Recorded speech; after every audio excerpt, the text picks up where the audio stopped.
Welcome to Big Bang. This is Satish. లోక్సభలో Congress రాహుల్కు ప్రధాని Modi counter ఇచ్చారు. మూడోసారి తిరస్కరించిన కాంగ్రెస్కు బుద్ధి రాలేదంటూ విమర్శించారు.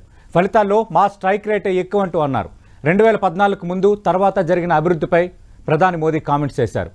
ఇక ప్రధాని మోదీ కామెంట్స్కు కాంగ్రెస్ స్పందన ఏంటి? కాంగ్రెస్పై కస్సు, వ్యాఖ్యలపై బుస్సు. ఇదే అంశంపై బిగ్ బ్యాంగ్ డిబేట్లో మనం మాట్లాడబోతున్నాం.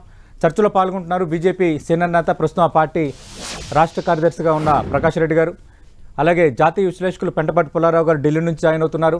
మరకాసేపట్లో పీసీసీ ప్రధాన కార్యదర్శి, కాంగ్రెస్ పార్టీ అధికార ప్రతినిధి అద్దంకి దయాకర్ గారు డిబేట్లో జాయిన్ కాబోతున్నారు. అటు మనం చూసాం, అటు రాష్ట్రపతి ప్రసంగానికి ధన్యవాదాలు తెలిపే తీర్మానంపై చర్చలో భాగంగా మన రాహుల్ గాంధీ కొన్ని వ్యాఖ్యలు చేయటం, దానికి కౌంటర్గా నిన్న ప్రధాని మోదీ కౌంటర్ ఇవ్వటం గత 2 రోజులుగా కొత్త హాట్ టాపిక్గా మారిన అంశం అయితే కనిపిస్తోంది. ఓటమిపై మొన్న రాహుల్ గాంధీ ఎలాంటి వ్యాఖ్యలు చేశారు, దానికి ప్రధాని ఎలాంటి కౌంటర్ ఇచ్చారో ఒకసారి చూద్దాం.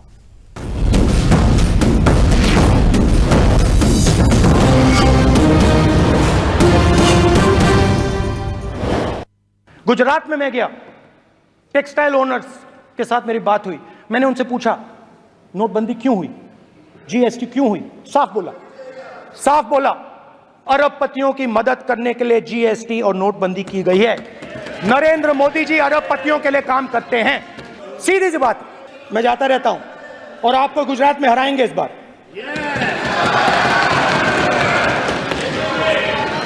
आप लिख के ले लो. आपको ऑपोजिशन इंडिया गठबंधन गुजरात में हराने जा रहा है. कांग्रेस के इतिहास का ये पहला मौका है जब लगातार तीन बार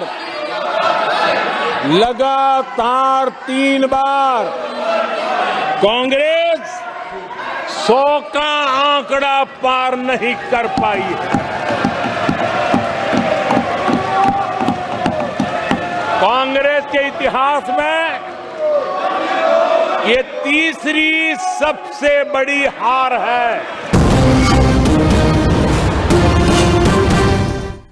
రైట్. పెంటపాటి పుల్లారావు గారు, ప్రకాష్ రెడ్డి గారు, అద్దంకి దయాకర్ గారితో మాట్లాడే ముందు మనం చూసాం ఈ 2 రోజులు రాహుల్ గాంధీ ప్రతిపక్ష నేత చేసిన కామెంట్స్, నిన్న ప్రధాని మోదీ అన్ని అంశాలపై ఇచ్చిన కౌంటర్ చూస్తున్నప్పుడు మీకేమనిపిస్తుంది?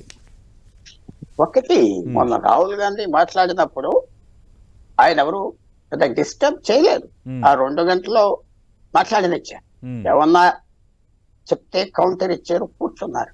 ఎందుకంటే ప్రతిపక్ష నాయకుడు ఫస్ట్ టైం మాట్లాడుతున్నాడు. మన దేశం అంతా చూస్తుంది, మనం అబ్జర్వ్ చేస్తే సింపతి వస్తుంది, అడ్డం పడితే అది సైలెంట్గా ఉన్నారు. ఆయన చెప్పిన వ్యాఖ్యలు ఏం తప్పుగా లేవు. లీడర్ ఆఫ్ ఆపోజిషన్ చెప్పొచ్చు, ఏం తప్పేం లేదు, చెప్పొచ్చు. కొన్ని విశేషంగా ఎగ్జాజరేట్ చేసి చెప్పారు. గుజరాత్ లో వాళ్ళతో మాట్లాడారు, ఇదంతా సరే, అదంతా పొలిటికల్. కానీ దాంతో పాటు ఆయన చాలా ఇన్సల్టింగ్ గా కూడా బిహేవ్ చేశాడు. స్పీకర్ తో ఎలా మాట్లాడాడు, నువ్వు ఇలా వంకున్నావు, అలా నడిచావు, ఇవన్నీ ఎందుకు ఆయనకి వయసు, ఆ స్టేటస్ ఉన్నదా? లోక్సభ స్పీకర్ ఎవరిష్టం వచ్చిన వాళ్ళు నమస్కారం పెడతారు, పోతారు. అది చాలా. అలాగే నరేంద్ర మోడీ ప్రైమ్ మినిస్టర్ అనొచ్చు కదా. ప్రైమ్ మినిస్టర్ అంటే నీ సొమ్మేం పోయింది అని కామన్ పీపుల్. ప్రైమ్ మినిస్టర్ ఎవరైతేనే ఆ స్టైల్ ఆఫ్ టాకింగ్ అది కొంచెం అందరికి ఎవరైతే ఇష్టం ఉన్నారో బాగా మాట్లాడాడు, తిట్టారంటారు. అబ్జర్వ్ చేస్తే కొంచెం చాలా కోపంగా మాట్లాడి, చాలా విశేషంగా మాట్లాడి, లీడర్ ఆఫ్ ద ఆపోజిషన్ అయిపోయా, ఇంక నాకేం అర్థం లేదు, నా ఇష్టం వచ్చిన చేసి నా మాట వినాలి, నేను వస్తే హౌస్ లో పిఎం రావాలి, నేను మాట్లాడతానని ఆ ఐడియాతో ఆయన మాట్లాడారు. కానీ ఆపోజిషన్ అదే బీజేపీ ఎవరు డిస్టర్బ్ చేయలేదు. నిన్న చూసేది ఏంటి మీరు? 2 గంటల 20 నిమిషాలు ప్రధానమంత్రి మాట్లాడాడు. ప్రధానమంత్రి అంటున్నా, నరేంద్ర మోడీ అంటలేదు. నరేంద్ర మోడీ ఒక వ్యక్తి, ప్రధానమంత్రి, భారతదేశం ప్రధానమంత్రి, అతి పెద్ద గొప్ప దేశం ప్రపంచంలో. ప్రధానమంత్రి మాట్లాడితే 2 గంటల 20 నిమిషాలు మాట్లాడనివ్వలేదు. ఆ స్లోగన్స్, ఆ క్లిప్పింగ్ కూడా మీరు పెట్టి కొంచెం చూపెడితే నేను చెప్పేది కరెక్టే కదా మీకు వ్యూవర్స్ కి అర్థమవుతాయి. 2 గంటల 20 నిమిషాలు ఒక్క క్షణం ఆఫ్ చేయకుండా ఎందుకు చేశారు స్లోగన్ అరేంజ్? ప్రైమ్ మినిస్టర్ 5-10 నిమిషాల తర్వాత ఇంకా మానేస్తాడు, మాట్లాడుతూ వెళ్ళిపోతాడు. ఆయన చిన్న స్థాయి నుంచి వచ్చిన మొండి వ్యక్తి కాబట్టి మాట్లాడి సాధించి ఆఖరికి ఆయనే పై చేతికున్నారు. ఇంత బిట్టర్నెస్ తర్వాత మళ్ళీ రాహుల్ గాంధీకి స్టేటస్ ఇస్తారా? ఎవరు? ఆయన మాట్లాడితే డిస్టర్బ్ చేస్తారు. ఆయన ఫస్ట్ టైం మాట్లాడినప్పుడు చక్కగా మాట్లాడి చక్కగా ఆ ప్లాన్ చేసుకుని, నేను పెద్ద మనిషిని, ప్రైమ్ మినిస్టర్ తర్వాత నేను వెయిటింగ్ ప్రైమ్ మినిస్టర్, నాకు మర్యాద ఇవ్వాలి, నేను మర్యాద ఇస్తాను, ఆ స్టైల్లో పోవాలి. మీరు ఏ లీడర్ ఆఫ్ ఆపోజిషన్ చూసుకున్నా భారతదేశంలో కాదు ఇతర దేశాల్లో ఆ స్టైల్ మీద కదా. మన పార్లమెంట్ ఎక్కడి నుంచో రాలేదు కదా, ఇతర దేశాల నుంచి తీసుకొని పెట్టాం. అది ఎలా బిహేవ్ చేస్తారు leader of opposition? Leader of opposition అంటే నీకు అనుమతి ఇవ్వలేదు తిడతానికి. అలాగైతే తెలంగాణ అసెంబ్లీ ఆంధ్ర అసెంబ్లీ లాగా అయిపోతారు, లేకపోతే ఇంకో అసెంబ్లీ లాగా అయిపోతారు. కానీ నీ స్టేటస్ పెంచుకోవాలి, అది చేసుకోలేదు. నేను చాలా విచారిస్తున్నా. ఆయన మాట్లాడినప్పుడు స్టైల్ ఆఫ్ స్పీకింగ్ ఓకే, ఆ స్టైల్ చాలా బాగున్నదంటారు, సరే దానికి పరిణామాలు ఉంటాయి, పడతాయి. నేను మాట్లాడినవ్వలేదే ప్రధానమంత్రి. ఒక 10 నిమిషాలు డిస్టర్బ్ చేశారు, మధ్యలో 5 నిమిషాలు చేశారు, ఆఖరి చేశారు.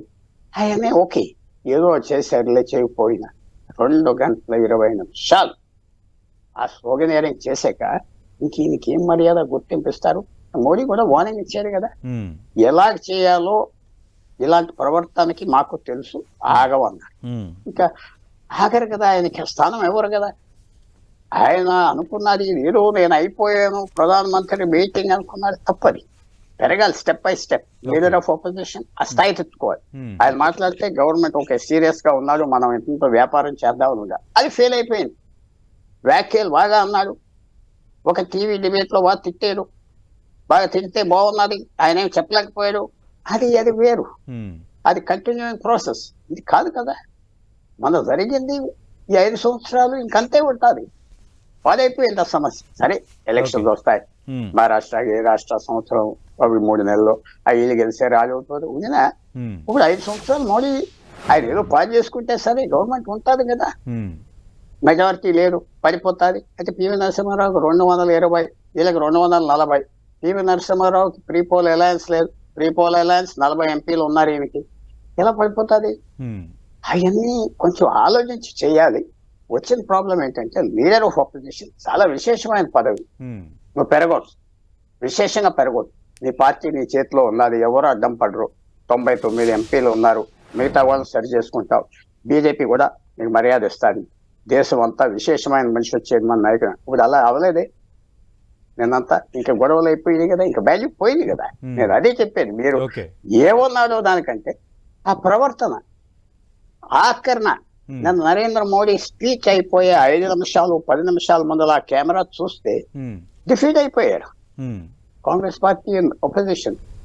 అఖిలేష్ యాదవ్ లాంటి వాళ్ళు మాట్లాడకుండా కూర్చున్నారు, ఎందుకంటే వాళ్ళకి తెలుసు ఇవన్నీ చేయకూడదని. ఎవరు ఆప్ చేయలేదు. ఆఖరి ఆ ఫేసెస్ లో చూస్తే, బాడీ లాంగ్వేజ్ లో చూస్తే ఆగలేదు కదా. 2 గంటల 20 నిమిషాలు నరేంద్ర మోడీ మాట్లాడాడు. మాట్లాడుతా ఇంకా డామినేట్ చేయడం వచ్చాయి. అది కూడా మనం డిస్కస్ చేద్దాం. అలాగే హిందుత్వం మీద కూడా రాహుల్ గాంధీ వర్సెస్ ప్రధాని మోదీ మధ్య మాటలేదో నడిచింది. రాహుల్ గాంధీ ఏం వ్యాఖ్యానించారు, దానికి ప్రధాని మోదీ ఏం కౌంటర్ ఇచ్చారు ఒకసారి విందాం.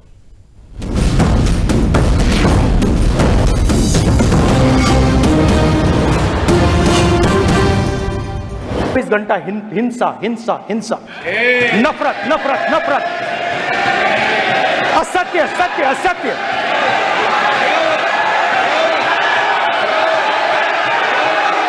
आप हिंदू हो ही नहीं। हिंदू धर्म में साफ लिखा है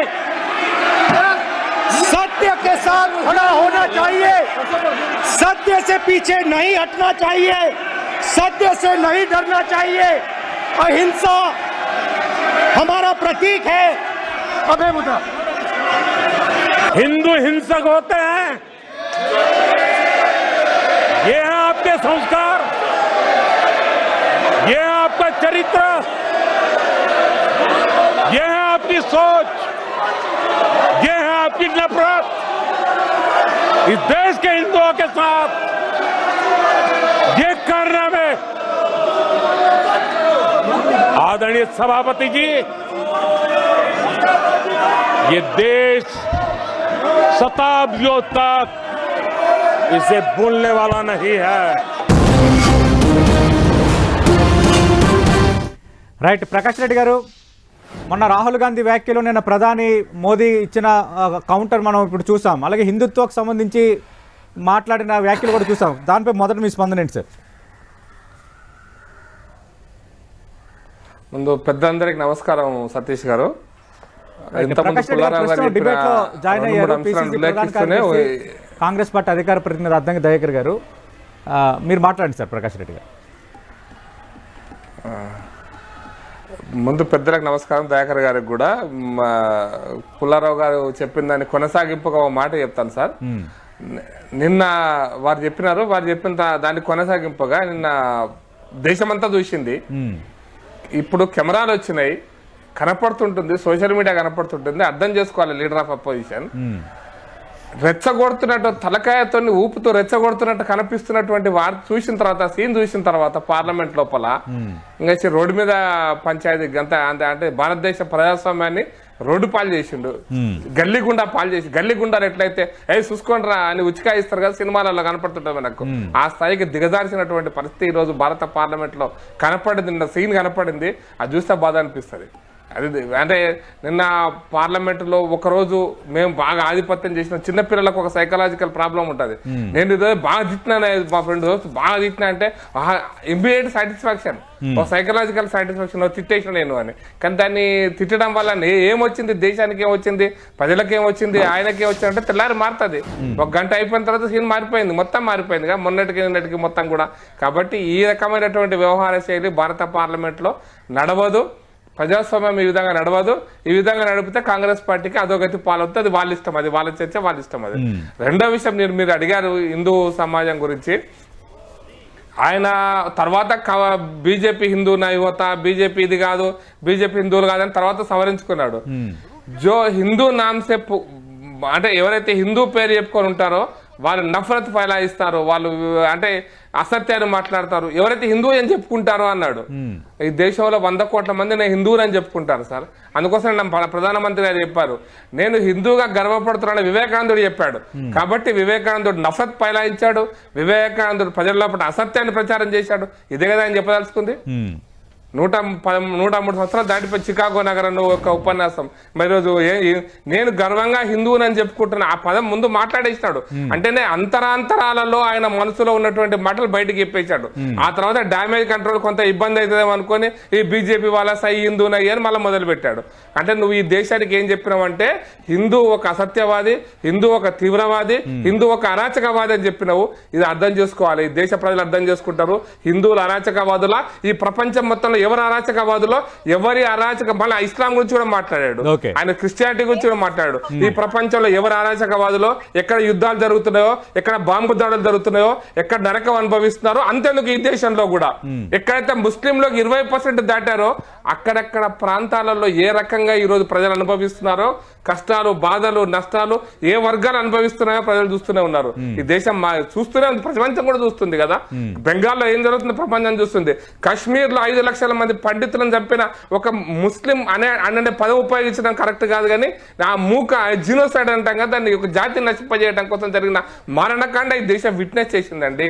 కాబట్టి ఎవరి గురించి ఎవరు మాట్లాడుతున్నారు, ఎవరు అరాచకవాదులు, ఎవరు ఏ వాదులు, ఎవరు కనపడతలేదా? అంటే ఎవరు పాకిస్తాన్ నుంచి మన దేశం మీద చంపుతున్నారు కనపడతలేదా? అందుకోసమని ఈ రకమైన భాషను భారత ప్రజలు అంగీకరించారు. హిందువుల విషయంలో మాట్లాడినటువంటి మాటలు, అందుకోసం ప్రధానమంత్రి గారు ఒక మాట చెప్పారు, మర్చిపోరు భారతీయులు ఎవరు కూడా అని. ఇక్కడ భారతదేశంలో హిందూ ముస్లిం అనే పంచాయతీ లేనే లేదు. హిందూ ముస్లిం పంచాయతీ పెడుతుంది కాంగ్రెస్ పార్టీ.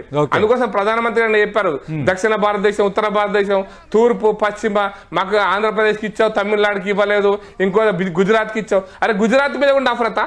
అరే గుజరాత్ ఒక రాష్ట్రం భారతదేశంలో, మర్చిపోయినావా? మణిపూర్ సంగతి పక్కన పెడదాం.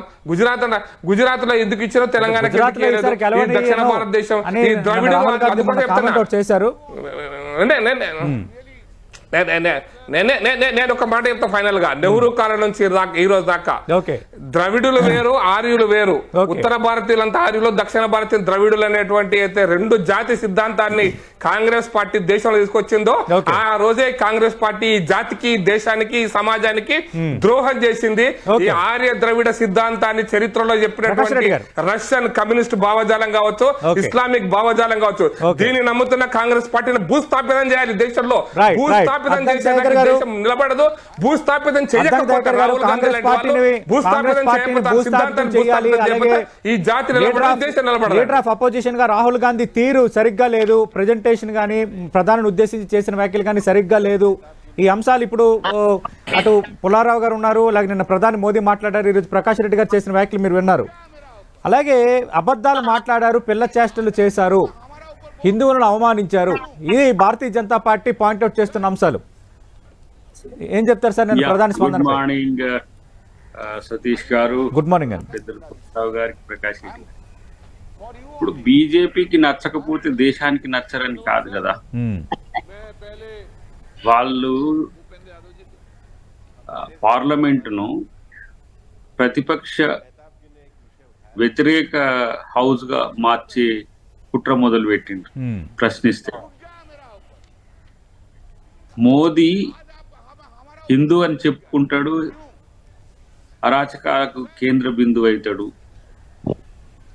హిందూ పేరు చెప్పుకొని కొంతమంది అరాచకవాదులు తయారైనరు. హిందుత్వము ఈ దేశానికి కాదు ప్రపంచానికి అహింసకు ప్రతీక, శాంతికి నిలువు. హిందుత్వం అనేది పరస్పర సామరస్యంతో ఉంటుందని చెప్పిండు. మోదీ అరాచకవాది అయితే హిందువుల అరాచకవాదులు ఎందుకైతారు? మోదీతో మొదలైందా హిందుత్వం? మోదీతో ఎండ్ అవుతుందా? ఎప్పుడు మోదీ పార్టీ ఎప్పుడు వచ్చింది? మోదీ దేశం ఎప్పుడైంది? అసలు ఆయన పూర్వాంకంలో ఆయన నేపథ్యం ఏంటి దేశ చరిత్ర గురించి? మోదీనంటే అది దేశానికి లేకపోతే హిందుత్వానికి ఎందుకు హిందుత్వం కూడా కాదు, హిందూ ఇజానికి ఎందుకు పూరుస్తున్నారు? మతంతో హిందుత్వ రాజకీయాలని చెప్తూ హిందువులను అబాస్పాలు చేస్తున్నది మోదీ, బీజేపీ, దాని వెనుక ఉన్నది ఆర్ఎస్ఎస్. ఈ అర్థం కాని వాటికి అర్థం కాలేదు వాళ్ళకని అనుకుంటున్నామా మనం? అర్థమైనా ఎప్పుడైతే వాళ్ళు డిఫెన్స్ లో పడతారో ఇలాంటి ఒక చేతగాని స్టేట్మెంట్స్ తోని హౌజులు సైతం, ప్రతిపక్ష నాయకుడిని సైతం ఏమంటాము, మీరు ఏమైనా తప్పు చేసినా అనిపించేలా చేయడం అనేది వాళ్ళ టాక్టిక్. అది రాహుల్ గాంధీకి ఇయ్యాల కొత్తనా, ఎన్నో సంవత్సరాల నుంచి ఎదుర్కొంటున్నాడు కదా. ఈరోజు మోదీ ప్రధానమంత్రి అయిన తర్వాత మొదటిసారి ఇస్తున్న ఈ రాష్ట్రపతికి ధన్యవాదాల తీర్మానం సంబంధించిన అంశంలో ఫెడౌట్ అయిపోయింది. Is not a prime minister of India, is the BJP prime minister. Including నేను చూసిన మొన్న ఏదో ఇంటర్వ్యూలో మేము పుల్లారావు గారు కూడా పాల్గొన్నాము. వ్యక్తిగతంగా స్పీకర్ ను టార్గెట్ చేసి అంటారా, is the constitutional person. Speaker also discriminate the two parties, like అంటే గవర్నమెంట్ వైపు ఒక తీరుగా, ప్రతిపక్షాల వైపు ఒక తీరుగా. మీరు చూస్తే మీరు బీజేపీ ప్రేరిత మీడియాని చూడకండి, న్యూట్రల్ గా ఉండే వాటినన్నా మిగతా ఎవరైనా దేశం కొరకు పనిచేసే వాటిని చూడండి. ఒకవైపు మోదీ మాట్లాడుతున్నప్పుడు విషం జిమ్ముతున్నప్పుడే నవ్వుకుంటూ ఇట్లా ఇట్లా ఇట్లా అంటాడు. ప్రతిపక్షాలు మాట్లాడేటప్పుడు కూర్చో నువ్వు మాట్లాడక అసలు ఏమని. తర్వాత ఈ కెమెరాలు ఎప్పుడు కూడా ప్రతిపక్ష నాయకుడిని వాచ్ చేస్తుంటే ఇతర నాయకులు కూడా వాచ్ చేస్తుంటాయి. ఎప్పుడో అన్న సందర్భాన్ని మొత్తం ఎడిట్ చేసి వాట్సాప్ యూనివర్సిటీ లాగా దీన్ని వాడుకుంటూ దేశంలో ఇలాంటి ఒక సంస్కారాన్ని ఇప్పుడు తెరలేపుతున్నది బీజేపీ. తను ఓడిపోయినది అనే దాన్ని అధిగమించడానికి మరింత ఎక్కువ చేసి తన పరువును తీసుకుంటున్నది. నిన్న స్పీచ్ కనుక చూస్తే కాంగ్రెస్ మీద వ్యతిరేక తీర్మానమా, అది రాష్ట్రపతి ఏమంటారు ప్రసంగానికి ధన్యవాద తీర్మానం. జస్ట్ డెఫినెట్ గా వాళ్ళకు నచ్చనిది శివుని బొమ్మను చూపడం, గురునానక్ ను, ఇతర ముస్లిం, క్రిస్టియన్ వాటి బొమ్మలు చూపొద్దు అన్నట్టు. ఇక ఏది చెప్పాలనో ఏది చేయాలనో బీజేపీ రాసిస్తే సరిపోద్ది. మేమెందుకు ఇంకా ఈ దేశంలో ఏం నడవాలనేది బీజేపీ ప్రభుత్వంలో ఉంది. ప్రభుత్వం అంటే is the one of the part of the Indian democracy. Dayakar గారు ప్రతిపక్ష నేతగా ఆయన గౌరవం ఇచ్చారు, ఆయన మాట్లాడేటప్పుడు ఎక్కువగా డిస్టర్బ్ చేయలేదు. బట్ ప్రధాని మాట్లాడేటప్పుడు డిస్టర్బ్ చేసిన తీరు కానీ, అలాగే తల ఊపిన వ్యవహారం కానీ, అంటే ఒక లీడర్ ఆఫ్ ద అపోజిషన్ గా వ్యవహరించలేదు, వ్యవహార తీరు సరిగ్గా లేదు. టిట్ ఫర్ టాట్ మనం లోకల్ కి అప్లై చేసుకుంటే కేసీఆర్ ఇట్లనే ఉన్మాదంతో ఉండేది. రేవంత్ రెడ్డి గారు వచ్చిన తర్వాతనే దాన్ని సరి తూగింది. అది ఈ రోజు రాహుల్ గాంధీ మోడీని నిలువరించడానికి వేసే ఎత్తుగడలో సక్సెస్ అవుతున్నాడు. మళ్ళీ మా ప్రకాష్ రెడ్డి గారు అన్నారు, ఆర్యులు ద్రవిడులను తెచ్చిందని. మీరు ఆర్యుల్లా వ్యవహరించడం వల్లనే మీ ఆర్య నేపథ్యమే ఆధిపత్యము, వివక్ష, అణిచివేత అనే దానికి వ్యతిరేకంగానే రాజ్యాంగం వచ్చింది. రాజ్యాంగాన్ని కాంగ్రెస్ పార్టీ అమలు చేస్తుంది, మనధర్మ శాస్త్రాన్ని మీరు అమలు చేసే పనిలో ఉన్నారు. మీరెవరండి? మేము హిందువులం అని చెప్పడానికి? ఈ దేశమంతా హిందువులే కదా అకార్డింగ్ టు RSS. హిందువులైనా, ముస్లింలైనా, క్రిస్టియన్స్ అయినా ఉన్న ఆరోపడుకున్న 135 కోట్ల మంది హిందువులు అని చెప్పి మీరే ప్రకటన ఇచ్చింది కదా. మీకు ముస్లిం అనే పదం లేకపోతే బతకలేరు, మీకు పాకిస్తాన్ అనే పదం లేకపోతే బతకలేరు. ఎంతసేపు విద్వేషాన్ని ఇంకా ఎన్ని సంవత్సరాలు? నేను అనుకుంటున్నా ఆ విభజన రాజకీయం చేస్తుందే కాంగ్రెస్. మేమంతా ఒక యూనిట్ గానే చూస్తున్నాము, అందుకే మాకు 3వ అధికారంలోకి ఇచ్చారు. అలాగే ఎన్డీఏ పక్షాలు పోటీ చేసిన ప్రతి చోట మేము విజయం సాధించాము. ఇది నిన్న ప్రధాని మోదీ కూడా సభలో పాటు ఇచ్చిన నిన్న ఆయనకు బాగా అంటింది ఏంటంటే పరజీవి అని. లేకపోతే కొంతమంది లేకపోతే ఆయన పరాన్న బుక్కి ఇప్పుడు వాళ్ళకెక్కడిది సొంతంగా ప్రభుత్వం ఏర్పాటు చేసే స్థితి లేక ఇప్పుడు చిన్నగా అఖిలేష్ ని కూడా దూవుతున్నాడు, అఖిలేష్ జీ అని. ఎందుకు? వాళ్ళని మళ్ళీ తీసుకుంటే మేజర్ పార్ట్ వచ్చింది అనుకో, ఉత్తరప్రదేశ్ పోయింది కదా యోగి గారి నేపథ్యం వల్ల. తర్వాత నిన్న చూడండి ఎంత ఘోరకలి అక్కడ హత్రాస్లో ఎంతమంది చనిపోయిండ్రు. ఇది ల్యాండ్ ఆర్డర్ యోగి నేతృత్వంలో, బీజేపీ నేతృత్వంలో వాళ్ళ ప్రభుత్వాల్లో ఉండే తీరు. కాబట్టి ఇంకా ఎన్నో రోజులు మోడీ గారు చెప్తూనో బీజేపీ చెప్తూనే వినే పరిస్థితుల్లో ప్రజలు ఉండరు. ప్రజలు ఇవాళ కన్ఫ్యూజింగ్ ఏమంటారు తీర్పు ఇవ్వలే. వాళ్ళు మేనేజ్మెంట్ తో చేస్తారు. డెఫినెట్ గా మేము కూడా దాన్ని చేయలేక కాదు, కానీ తెలవాలి మోడీ పూర్తిగా దేశానికి తెలవాలి, ఆయన సామర్థ్యాలు తెలవాలి, ఆయన విధానం తెలవాలి. పూర్తి స్థాయిలో ప్రజలకు తెలిసిన తర్వాత వచ్చే గెలుపో ఓటమో అది నిజాయితీగా నికార్సుగా ఉంటుంది. మాకేం తొందర లేదు. రాహుల్ గాంధీని పప్పన్న రోజు చూసినాం. ప్రకాష్ రెడ్డి గారు ప్రధాని మోదీ కోసం దేశం మొత్తం తెలియజేస్తాము. ఇప్పుడు రాహుల్ గాంధీ మాట్లాడిన తీరు కొందరికి నచ్చకపోవచ్చు, కానీ నచ్చే వాళ్ళకి నచ్చింది.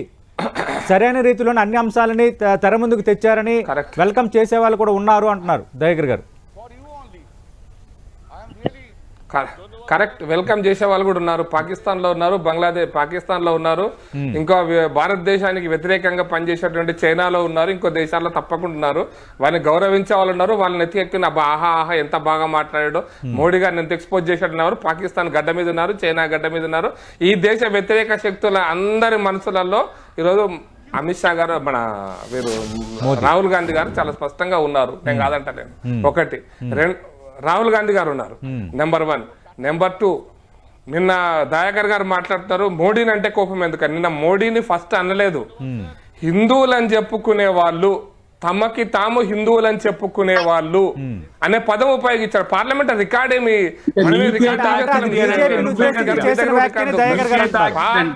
భారతీయ జనతా పార్టీని ఉద్దేశించి చేసిన వ్యాఖ్య అంటే प्रकाश रेड्डी गाరు మాట్లాడండి. కాదు గుమ్మడి కాయ దొంగ అంటే మోడీనే తడుపుకుంటాడు. अपने आप हिंदू ముందు बोल నేను अपने आप हिंदू बोलने वाला అన్నాడు. अपने आप हिंदू తమకి తాము హిందువులు అని చెప్పుకునే వాళ్ళు అసత్యాలను, అరాచకాన్ని, అబద్ధాలను ప్రచారం చేస్తారు ఇవన్నాడు. తమకి తాము హిందువులు అని చెప్పుకునే వాళ్ళు అనేటువంటి పదం ఉపయోగించిన తర్వాత వస్తున్నటువంటి ఒక 5 సెకండ్ల రియాక్షన్ చూసి ఏ బీజేపీ వాళ్ళే అని మళ్ళీ మాట్లాడినాడు, మాట మార్చినాడు. అందుకని నేను అంటున్నంటే నిన్న మోడీ గారు ఒక పదం ఉపయోగించారు. ఇది ఏదో తెలియక మాట్లాడలేదు, తెలిసి మాట్లాడినాడు. ఈ దేశాన్ని చిన్నాభిన్నం చేయడం కోసం మాట్లాడినాడు, హిందువులను సర్వనాశనం చేయడం కోసం మాట్లాడినాడు. యూరోపియన్ లాంగ్వేజ్ లేదా పాకిస్తాన్ భాష, ఈ దేశంలో హిందువులు సర్వనాశనం కావాలి, వీళ్ళు అరాచకవాదులని చెప్పగానే ప్రపంచం ముందు చెప్పినటువంటి ఒక దేశద్రోహి, ప్రపంచం ముందు చెప్పినటువంటి ఒక దేశద్రోహి అంటున్నా. హిందువులు అరాచకవాదులు అని చెప్పినటువంటి హిందూ ద్రోహి అంటున్నా. రాహుల్ గాంధీ హిందూ ద్రోహి అంటున్నా. అప్పుడే ఆపు హిందూ బోలే వాళ్ళ వివేకానంద అదే మాట చెప్పాడు. నేను చెప్పిన తప్పు అయితే సతీష్ గారు మీరు ఆ వీడియో తీయండి. సతీష్ గారు నేను చెప్పిన తప్పు అయితే ఆ ముందు వీడియో తీయండి, వెనక వీడియో తీయండి. ప్రకాష్ రెడ్డి గారు మీరు చెప్పిన పదాలనే రాహుల్ గాంధీ ఉపయోగించారు, నేను కాదనటం లేదు. అయితే ప్రధాని మోదీని ఉద్దేశించి ఆ వ్యాఖ్యలు చేశారు. అంటే ప్రధాని మోదీ తమకు తాను హిందువులను చెప్పుకుంటారు, కానీ చేసేది ఇది, అసలు హిందూ ధర్మం అది, బట్ చేసేది ఇది అని ఆయన అన్నారని దయాకర్ గారు ఇస్తున్న వివరణ. మోదీనే భుజాలు గడుపుకున్నది మోదీనే. కరెక్ట్. Please correct correct.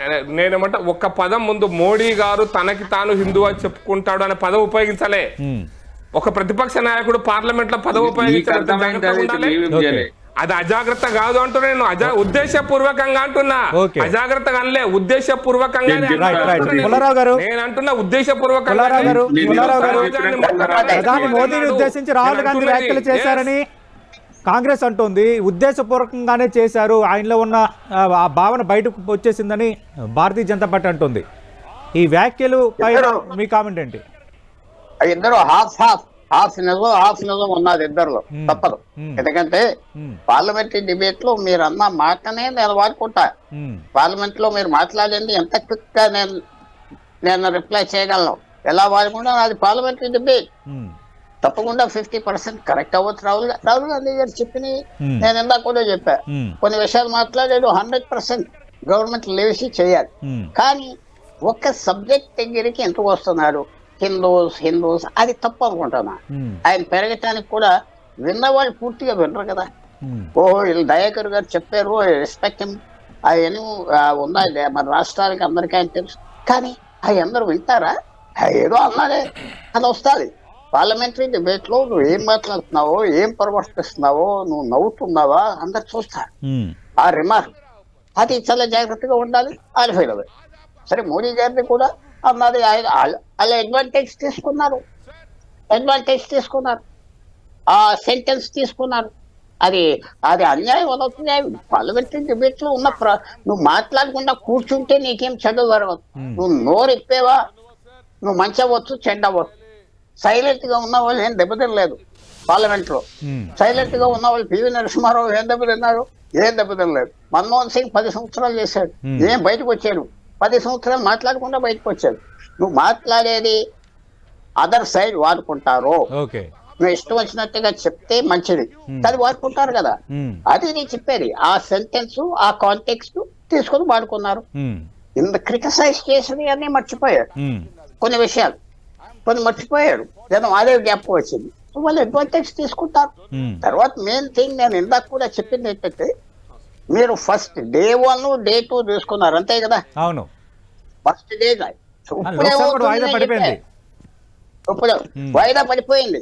కానీ ఇంక సెటిల్ అయిపోయారు కదా, ఇంకా రెడీ అవుతారు కదా. ఓ ఇలా మాట్లాడతాడా, మనం మాట్లాడేటప్పుడు ఇలా చేస్తారా, చేయనివారు కదా, మాట్లాడేవారు కదా. నేను చెప్పింది దయాకర్ గారిని ఏదేదో కార్నర్ చేయలేదు. 2.5 గంటలు ప్రధానమంత్రిని మాట్లాడలేదు. అది నాకు నాలాంటి వాడికి ప్రధానమంత్రి గారు ఆ చేసిన తప్పులన్నీ రాసా చెప్పా, తగ్గిపోతారు మెజారిటీ, అందరితో చెప్తా వచ్చా అలా జరిగింది అని నేనేం ఆనందపడతాను. యాక్చువల్ గా తగ్గారు, పరిపాలనలో తగ్గారు. అందువల్ల but you can't prime minister of చేస్తే ఎలాగ 2.5 గంటలు, అది ఏ గ్లోరీ. అది ఇతర దేశాలు చూస్తే మాకు 75 సంవత్సరాలు ప్రజాస్వామ్యం అంటారు, రాజ్యాంగం అంటారు. ప్రైమ్ మినిస్టర్ ని మాట్లాడిన వాళ్ళ వద్దా? ఎవరైతే ప్రైమ్ మినిస్టర్ నాకు అనవసరం, మాట్లాడిన వాళ్ళు కదా. అది నేను చెప్పాను. రైట్. దయాకర్ గారు మరికొన్ని కామెంట్స్ కూడా చేశారు. బీజేపీ కాంగ్రెస్ ముఖాముఖి పోరులో కాంగ్రెస్ స్ట్రైక్ రేటు 26%. 16 రాష్ట్రాల్లో ఒంటరిగా కాంగ్రెస్ పోటీ చేస్తే ఓట్ల శాతం దారుణంగా తగ్గింది. మిత్రపక్షాల సాయంతో మాత్రమే కాంగ్రెస్ సీట్ల సంఖ్యను పెంచుకుంది. అలాగే ఎంపీలకు సంబంధించి కూడా ఆయన ఒక హెచ్చరిక చేశారు. ఎన్డీ ఎంపీలకి రాహుల్లా ప్రవర్తించొద్దు, స్ట్రింగ్ ఆపరేషన్లకు తెరలేకపోతున్నారని. ఇప్పుడు 10 రాష్ట్రాల్లో ప్రభుత్వాలను కూల్చినప్పుడు తెలవాలి మన స్ట్రైక్ రేట్ ఏందని. ఇంకా వాళ్ళ విచారధార ఇంకా ఇంత డిఫెన్స్ లో వాళ్ళ అఫెన్స్ కు పోతుంటే నవ్వు వస్తుంది. కానీ మనం ఒకటి ఆలోచించాలి, ప్రతిపక్ష నాయకుడు మాట్లాడుతున్నప్పుడు ఏ విధానాలు మాట్లాడుతున్నాడు, దేని మీద మాట్లాడుతున్నాడు అనే దానికి కౌంటర్ ఇవ్వడానికి ప్రయత్నం చేయాలి తప్పితే మాట్లాడిన దాన్ని తప్పుదో పట్టించి అరాచకంగా మాట్లాడితే వచ్చేది రేపు మోడీకి ఏది వస్తుందో మీరు చూడండి. ఈ రోజు ఎలక్షన్స్ ఏం లేవు, ఇంకా ఏది దేశవ్యాప్తంగా ఉన్న ఎలక్షన్స్ ఏం లేవు, ఎలక్షన్స్ అయిపోయినాయి. ఈ రోజు బీడు భూమిలో ఒక రకంగా చెప్పాలంటే బీడు భూమిలో రాహుల్ గాంధీ ఒక కొత్త నాగలి పెట్టిండు, ఏరువాక లెక్క. ఇంకా వీళ్ళ ఆటలేం సాగో, వీళ్ళు ఎన్ని చేసినా ఇంతకంటే ఎక్కువ ఏం లేదు. ఆయనను ఫిజికల్ గా లేకుండా చేయాలని మధ్యప్రదేశ్ లో చేసింది ఒక కుట్ర. కానీ ఈ దేశం కొరకు మీరేం చేసిండ్రు నీ అమ్మ? మీరు పాకిస్తాన్ అదేందో చైనా యూరోపియన్ అంటున్నారు. ఈ దేశం కొరకు తన కుటుంబం నుంచి ఒక ఇందిరాగాంధీని కోల్పోయిండు. ఈ దేశం కొరకు తన తండ్రిని కోల్పోయిండు. ఈ దేశం కొరకు తన జీవితాన్ని ఇస్తున్నాడు. తన మీద దేశ వ్యతిరేకంగా చిత్రీకరిస్తే జనంకి అర్థం కాదా? ఇంకా ఏంది మోడీ రాహుల్ గాంధీ దేశద్రోహి, హిందూ ద్రోహి. సతీష్ అని ఒక్క నిమిషం మాట్లాడతా. అదే ఈ తలకాయ లేని వాదనలు సత్వాదనలే ఇలా బీజేపీ పతనాన్ని లేకపోతే బీజేపీ ఆర్ఎస్ఎస్ పతనాన్ని తెస్తాయి. అదే వాళ్ళకి ఏం చేసిండ్రండి ఈ దేశం కొరకు? వాళ్ళు కనీసం ఆర్ఎస్ఎస్ చెప్పమండి, కనీసం జాతీయ జెండా ఎగిరి అని సంస్థ అది మొన్నటి దానిక అది ఈ రోజు దేశం గురించి మాట్లాడుతుంది. దేశం కోసం, ధర్మం కోసం. ఎవడి ధర్మం కోసం? ఆర్యుడి ధర్మం కోసమా, భారత ధర్మం కొరక? అంటే దయగర్ మీకుండా వచ్చి మళ్ళీ మూడోసారి వాళ్ళు అధికారంలోకి వచ్చారు కదా. అధికారంలోకి వస్తే ఇప్పుడు బ్రిటిష్ వాడు కూడా అధికారంలోకి వచ్చింది ఈస్ట్ ఇండియా కంపెనీ పెట్టుకొని. నేను అనలేదా బ్రిటిష్ వాడు వేరు, బీజేపీ వాడు వేరు కాదని? ఇతర దేశాలు వినండి, ఇతర దేశాలలో వచ్చి దేశాన్ని పాలిస్తున్నట్టున్నది తప్పితే ఈ దేశంలో ప్రజల్ని పాలించినట్టు ఉంటుందా? దేశం మీద ద్వేషం చిమ్ముతున్నది ఎవరు? ఎవరండి? ఆయన జై పాలస్తీనా అంటాడు. ఎవరు? ఎంఐఎం ఆయన. ఎవర్రా బాబు ఇక్కడ హిందూ ముస్లిం పంచాయతీలు పెట్టారు? మీకెక్కడిది రైట్? ఒకడేమో జై పాలస్తీనా అంటాడు, ఒకడేమో ఆర్యుని పాట పాడతాడు. ఈ దేశ ధర్మం ఏంటి? రాజ్యాంగం కదా, మత సామరస్యం కదా. హిందువుల మీద, ముస్లింల మీద, క్రిస్టియన్ల మీద, అందరి మీద విషం చిమ్మే కుట్రలు ఎందుకు చేస్తున్నారు మీరు? మీ అధికారం కొరకు. ఆఫ్టర్ ఆల్ మోడీ అనేటోడు ఇలా ప్రధానమంత్రి కొనసాగడానికో, ఆర్ఎస్ఎస్ తన భావజాలాన్ని వ్యాప్తి చేసుకోవడానికో, మోడీ లాంటి ఒక విధ్వంసకర శక్తిని ఈ రోజు తెర ముందుకు తెచ్చి ఇన్ని హింస జరుగుతుంటే మీకు కనపడతలే? మణిపూర్ మీద ఎందుకు ఇంత సీరియస్ గా 200 గంటలు మాట్లాడలేదు?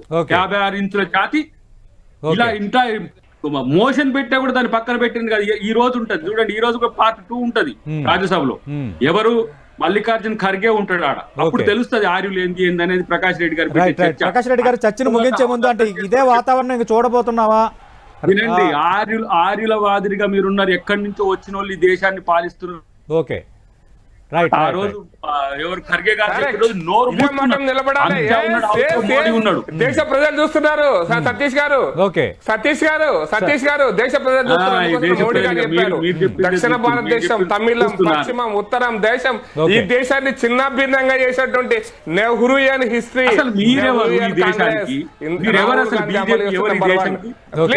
ప్లీజ్ అయిపోయింది. కాదు, బీజేపీ పాకిస్తాన్ నుంచి ఎలిమెంట్ కానీ మంచి ఎలిమెంటే కానీ పాకిస్తాన్ నుంచి వచ్చిన అరాచకవాదులు, హిందువులు అనేవాళ్ళు, అరాచకవాదులు.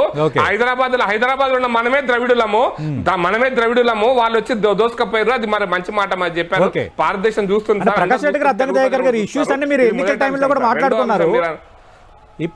ఇప్పుడు అంటే సరే, ఇంకా లోక్సభలో చర్చ జరిగింది, ఇష్యూస్ అన్ని అటువైపు వెళ్ళాయి. కానీ అప్కమింగ్ డేస్ లో ప్రజలు ఇప్పుడు ఫర్ ఎగ్జాంపుల్ నీట్ ఉంది, దానిపైన చర్చించాలి. ఇలాంటి ఇష్యూస్ పైన ఎక్కువగా ప్రతిపక్షాలు కానీ అధికార పక్షాలు కావాలి. ఈ దేశంలో సమస్యలు ఏమన్నా బీజేపీకి తెలుసా? ఈ దేశంలో ఉద్యోగుల పడుతున్న సమస్యలు తెలుసా? ఈ దేశ ప్రజలు నాశనం అవుతున్న తీరు వాళ్ళకి తెలుసా? వాళ్ళకి కావాల్సింది హిందూ ముస్లిం వ్యతిరేకతే, వాళ్ళకి కావాల్సింది పాకిస్తాన్ ఇండియా, పాలస్తీనా ఇజ్రాయలే, వాళ్ళకి కావాల్సింది చైనానే. వాళ్ళకి దేశం కనపడతా. ఓకే, ఫైనల్ గా సతీష్ గారు మణిపూర్ గురించి అడిగారు కాబట్టి నేను మళ్ళీ చెప్తున్నా. మణిపూర్ లో ఇప్పుడు ఈ రోజున బాగా అన్యాయం జరుగుతున్నట్టుగా నేను ప్రత్యక్ష సాక్షిని సార్. 84, 83, 84లో మణిపూర్ లో 10 సంవత్సరాల పాటు కర్ఫ్యూ. ఇంఫాల్ సిటీలో, ఇంఫాల్ నగర్ లో 10 సంవత్సరాల కాలం పాటు కర్ఫ్యూ ఉండింది. ఎవరి కాలంలో? కాంగ్రెస్ పార్టీ కాలంలో కదా. మిజోరాం ఎక్కడుందో కాంగ్రెస్ పార్టీ కాలంలో చూడలేదా? నాగాలాండ్ ఎక్కడుందో ఎట్లుందో కాంగ్రెస్ పార్టీ కాలంలో చూడలేదా? మేఘాలయలో ఎంత మందిని చంపలేదు చూడలేదా? ఈశాన్య భారతం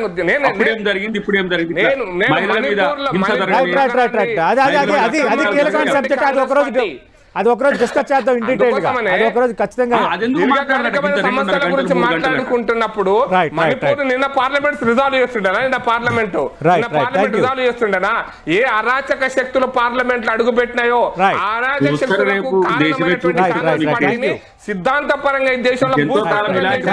పుల్లారావు గారు, థ్యాంక్ యూ. ప్రకాష్ రెడ్డి గారు, థ్యాంక్ యూ. అద్దంకి దయాకర్ గారు. మనం చూస్తున్నాం అటు లోక్సభలో రాహుల్ గాంధీ వర్సెస్ ప్రధాని మోడీ వ్యాఖ్యల అంశం అటు బీజేపీ కాంగ్రెస్ మధ్య కొత్త యుద్ధానికి తెరలేపింది. ఈ వాతావరణం ఇలాగే కొనసాగబోతుందా అన్నట్టుగా రాష్ట్రపతి ప్రసంగానికి ధన్యవాదాలు తెలిపే తీర్మానంపై జరిగిన చర్చ అనేది ఒక టీజర్ లాగా, ఒక అప్కమింగ్ ఇష్యూ లాగా క్రియేట్ అవుతుంది. మరి ఇదే తరహా వాతావరణం ఉండబోతుందా? త్వరలో కొన్ని రాష్ట్రాల ఎలక్షన్స్ కూడా జరగబోతున్నాయి. అక్టోబర్లో మహారాష్ట్ర ఎలక్షన్స్ ఉన్నాయి.